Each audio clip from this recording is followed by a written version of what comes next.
Assalamualaikum warahmatullahi wabarakatuh. Selamat sore, salam sejahtera bagi kita semua. Sore ini dalam keadaan hujan, saya akan menyampaikan mengenai penyalahgunaan narkoba itu awalnya coba-coba.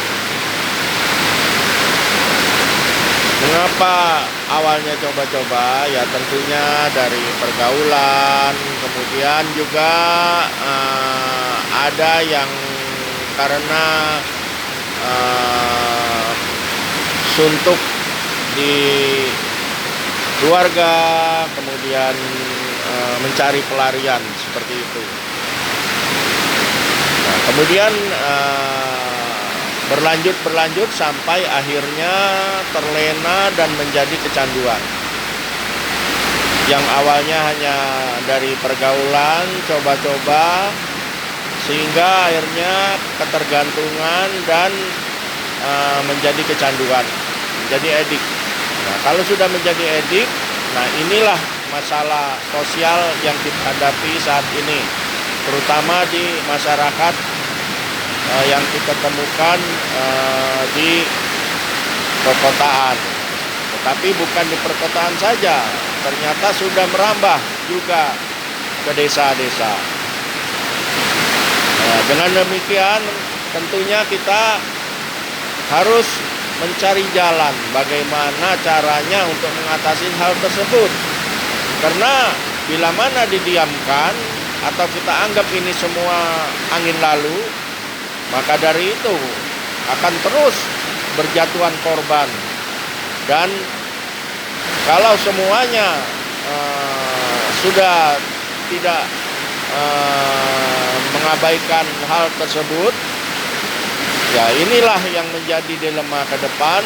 Karena bila sudah banyak penyalahguna di Indonesia ini, prevalensinya bertambah dan bertambah, ya kembali lagi ke demand.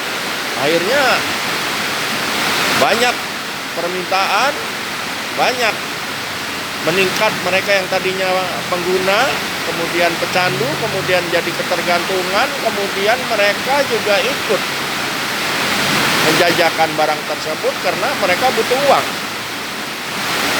Sehingga dengan demikian kita harus mengambil sesuatu langkah. Langkah apa yang kita harus hadapi terhadap situasi dan kondisi seperti ini? Ya diantaranya ya kita banyak memberi penginformasian kepada masyarakat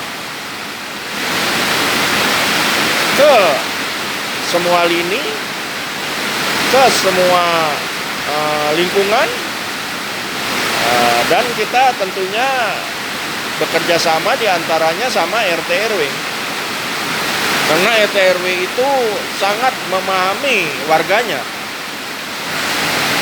Nah, dengan demikian bersama RT RW kita pendekatan.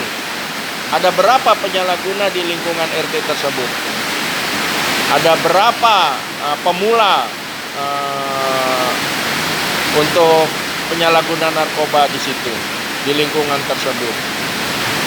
Nah, kita tentunya harus merangkul diantaranya ya majelis taklim, tokoh pemuda, tokoh agama, ya semua potensi yang ada kita ajak bekerja sama agar korban ini tidak bertambah banyak dan juga tentunya ya menjadi masalah kita bersama. Karena kalau sudah bertambah banyak dan bertambah banyak, ya tentunya situasi dan kondisi juga akan mulai terganggu, terutama ya masalah Kamtipmas. Maka dari itu saya sampaikan diantaranya harus penekanan terhadap tingkat kriminal. Di video saya yang lalu sudah saya sampaikan bahwa untuk mencegah kriminal itu ada 3 unsur. Di antaranya salah satu unsur kita tekan, tidak akan terjadi kriminal itu. Nah, pembekalan seperti itu harus kita sampaikan terus kepada warga. Maka dari itu ya peran RT RW harus kita berdayakan supaya mereka betul-betul memahami P4GN, memahami penyakit sosial masyarakat ini. Karena yang diawali dari hanya penyalahgunaan narkoba itu akan meningkat ke kejahatan-kejahatan lain. Yang mana semua itu tentunya meresahkan masyarakat dan akan mengganggu stabilitas seperti itu.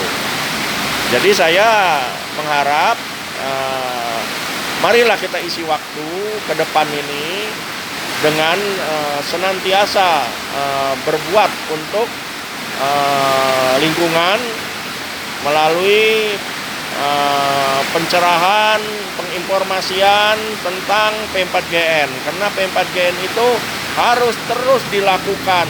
Jangan hanya seperti seakan-akan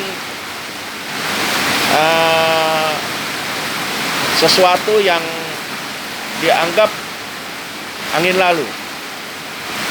Jadi kita betul-betul serius menghadapi penyalahgunaan narkoba ini yang mana sudah merusak lingkungan, sudah merusak etika dan moral, sehingga juga berdampak kepada Kamtimas. Demikian. Jadi dengan demikian juga kita juga tidak salahnya bekerja sama juga dengan kepolisian, dengan Koramil, dengan kelurahan. Jadi ya Muspika itu ya harus berjalan seperti itu. Jadi kita harus bekerja sama dengan 3 pilar dan sebagainya. Tanpa bekerja sama ya tidak mungkin semua itu akan tercapai seperti itu. Maka dari itu marilah kita dengan sadar mengeratkan barisan, menyempatkan waktu, meluangkan waktu untuk bersama-sama selalu mengisi untuk memberi pembekalan di bidang informasi penyalahguna berbahayanya informasi tentang P4GN, tentang Kamtimas, tentang juga mengenai karakter dan sebagainya. Sehingga dengan kita gencar melakukan hal tersebut, insya Allah akhirnya para pelaku dari penyalahguna narkoba ini ya insya Allah bisa dipulihkan. Dengan demikian kita juga menekan mereka-mereka untuk selalu merusak generasi terutama yang ada di lingkungan bawah di RT RW. Karena mereka juga sistemnya survei, bila mana tempat itu tidak potensial maka dia akan pergi. Maka dari itu kita harus memfilter di lingkungan kita agar lingkungan kita itu betul-betul membuat si para pengedar tidak nyaman untuk mengedarkan narkoba di lingkungan kita. Jadi kita membuat mereka berlalu di lingkungan kita, sehingga bila mana di setiap lingkungan melakukan hal yang sama, mereka akan terus pergi dan tidak ada lagi ruang untuk mereka, sehingga insya Allah kita bisa selamatkan generasi kita bisa selamatkan penyakit sosial ini, khususnya tentang penyalahgunaan narkoba ini yang selalu identik dengan kejahatan-kejahatan lain. Demikian pencerahan saya sore ini. Kurang lebihnya saya mohon maaf. Wabillahi taufiq wal hidayah. Assalamualaikum warahmatullahi wabarakatuh. Salam Indonesia. NKRI harga mati.